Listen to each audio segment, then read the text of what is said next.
একজন বিবাহিত ব্যক্তি যদি জেনা করে ফেলে, নাউজুবিল্লাহ, যে দেবর ভাবি শালিদুল্লাহ ভাই তোমরা শোনো, যদি বিবাহিত কোনো ব্যক্তি জেনা করে ফেলে, সে যদি খাস তওবা করে আল্লাহ পাকের কাছে, আল্লাহ পাক যদি তার সমস্ত গুনাহ মাফ করে দেন, তারপরেও যদি তার এই মামলাটা ইসলামিক কোর্টে চলে আসে, তাহলে তাকে রজম করতেই হবে, বেঁচে থাকার অধিকার নাই। আমি দলিল দিচ্ছি, শোনেন। নবী সাল্লাল্লাহু আলাইহি ওয়াসাল্লামের একজন সাহাবী, মহিলা সাহাবী, তিনি পাপ করে ফেলেছেন। কি করেছেন? জেনা করে ফেলেছেন। বিবাহিত ব্যক্তি ছিলেন। নবীর কাছে এসে বলছেন, ইয়া রাসূলুল্লাহ তাহহিরনি, আমাকে পবিত্র করুন, আমি অন্যায় করেছি।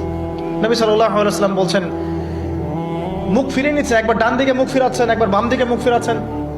নবী শুনতে যাচ্ছেন না, কারণ এটা কোর্টে চলে আসলেই বিপদ।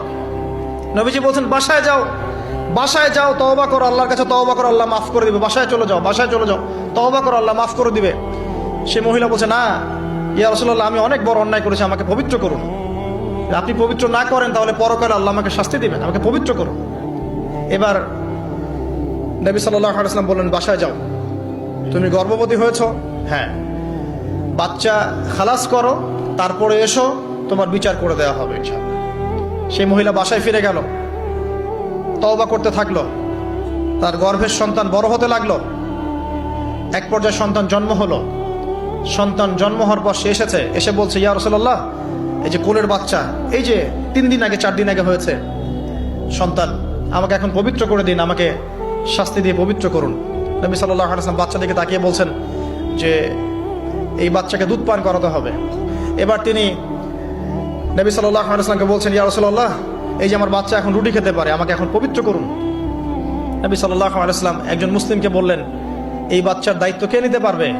একজন মুসলিম সাহাবী বললেন যে আমি নিব ইয়া রাসূলুল্লাহ। তখন তার হাতে বাচ্চাকে সোপর্দ করা হলো।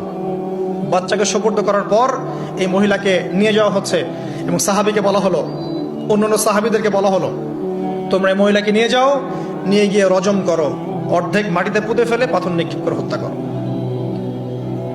এবার সাহাবীরা এই কাজ করছেন। খালিদ বিন ওয়ালিদ রাদিয়াল্লাহু আনহু, বিখ্যাত বীর সাহাবী, তিনি তখন মুসলিম হয়েছেন এবং অনেক যুদ্ধের নেতৃত্ব দিচ্ছেন। তিনি একটা পাথর নিক্ষেপ করেছেন। এই পাথরের নিক্ষিপ্ত পাথরের আঘাতে রক্তের ফিনকি ছিটকে এসে খালিদ বিন ওয়ালিদ রাদিয়াল্লাহু আনহুর এই যে কাপড়ের মধ্যে পড়েছে। তখন খালিদ বিন ওয়ালিদ রাদিয়াল্লাহু আনহু তিনি বলছেন, ছি, আমার কাপড়ে একজন ব্যভিচারী নারী রক্ত পড়লো, এরকম একটা স্টেটমেন্ট তিনি করেছেন। তখন নবী সাল্লাল্লাহু আলাইহি ওয়াসাল্লাম রাগ করে বলেন, ইয়া খালিদ, তুমি থামো। তুমি জানো এই মহিলা অন্যায় করার পর এমন তওবা আল্লাহর কাছে করেছে, এত বেশি তওবা সে আল্লাহর কাছে করেছে, এত বেশি তওবা আল্লাহর কাছে করেছে বিগত এই সময়গুলোতে, এই তওবা যদি পুরো মদিনাবাসীর মধ্যে ভাগ করে দেওয়া হয় তবুও কম হবে। এবং সেই মহিলা এখন জান্নাতে আছে, জান্নাতে নদীতে সাঁতার কাটছে ইনশাআল্লাহ। আমি বুঝাতে পারলাম কিনা? এই মহিলাকে আল্লাহ পাক মাফ করে দিয়েছেন, তিনি জান্নাতে আছেন ঠিকই, দুনিয়াতে তার বিচার নবীজি করেছেন। তারপরেও আমি কি বুঝাতে পারলাম যে বিবাহিত ব্যক্তি ব্যভিচার করলে কিরকম শাস্তি হবে?